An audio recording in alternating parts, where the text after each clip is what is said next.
ಬನ್ನಿ ನಾವು ಮಂತ್ರಾಲಯಕ್ಕೆ ಹೋಗ್ತಾ ಇದೀವಿ. Full AC coach, full sleep, ಆರಾಮಾಗಿ ಮನಿಕೊಂಡು ಹೋಯ್ತಾ ಇರೋದು.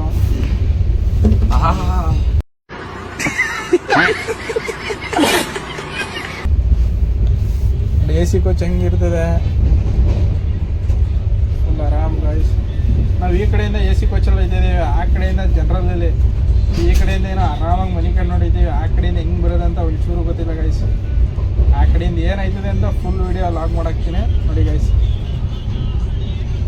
ಸಬ್ಸ್ಕ್ರೈಬ್ ಮಾಡಿ ಗೈಸ್. ಇನ್ನು ಮಕ್ಕಳೇ ಮದುವೆಗಳು ಹೋಗ್ಬೇಕಂದ್ರೆ ಏನಾದರೂ ಒಂದು ಟ್ರಿಕ್ಸ್ ಕೊಡಿ ಗೈಸ್. ಆದ್ರೂ ಸ್ಮಾರ್ಟ್ ಆಗಿದ್ದೀನಿ ಬಿಡು. ನೋಡಿ ಗೈಸ್ ಹೆಂಗಿದ್ದಾನೆ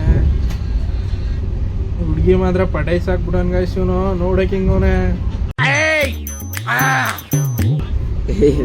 ಫುಲ್ಲು ಖತರ್ನಾಕ್ ಗೈಸ್. ಇವನು ಫುಲ್ಲು ನೋಡಿ ಗೈಸ್, ನಮ್ಮಂತವ್ರಿಗೆ ಯಾರು ಬೀಳ್ತಾರೆ.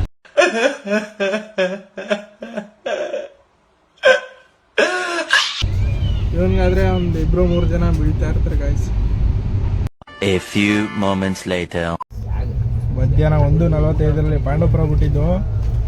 ಇನ್ನು 8 ಗಂಟೆ ಕರೆಕ್ಟ್ ಆಗಿ 8 ಗಂಟೆ ಆಗದೆ.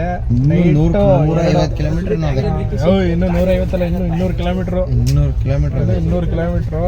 ನೈಟ್ 2 ಗಂಟೆಗೆ ಹೋಗೋದು ಗಾಯ್ಸ್. ಗಾಯ್ಸ್ ಇಲ್ಲೆಲ್ಲ ಕೆಳಗಡೆ ಇಲ್ಲೇ ಕೂತ್ಕೊಬಿಟ್ಟಿದ್ದಾರೆ. ತೋರಿಸ್ತೀನಿ ನೋಡಿ ಗಾಯ್ಸ್. ರೀಲ್ಸ್ ಮಾಡ್ತೀನಿ. ಏನ್ ನೀವ್ ಆಡ್ಕೊಡೋದ್ ನನ್ನ?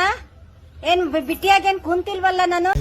ಒಂದ್ ಸೀಟ್ ಕೊಟ್ಟವ್ರೆ, ಇಬ್ರು ಹತ್ರ ಒಂದ್ರ ಜಾಯ್ನ್ ಆಗ್ಬಿಟ್ಟಿದೀವಿ.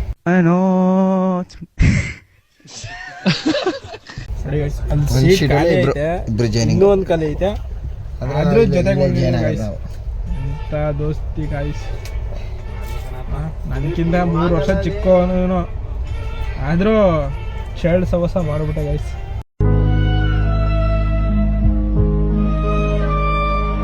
ಏನು ಮಾಡಲ್ಲ, ದೋಸ್ತಿ ಅಂತೆ ದೋಸ್ತಿ, ಆ ದೋಸ್ತಿನಿಲ್ಲ. Few minutes later. ಮಂತ್ರಾಲಯ ಒಂದು ತಲುಪಿಟ್ಟಿದ್ದೀವಿ.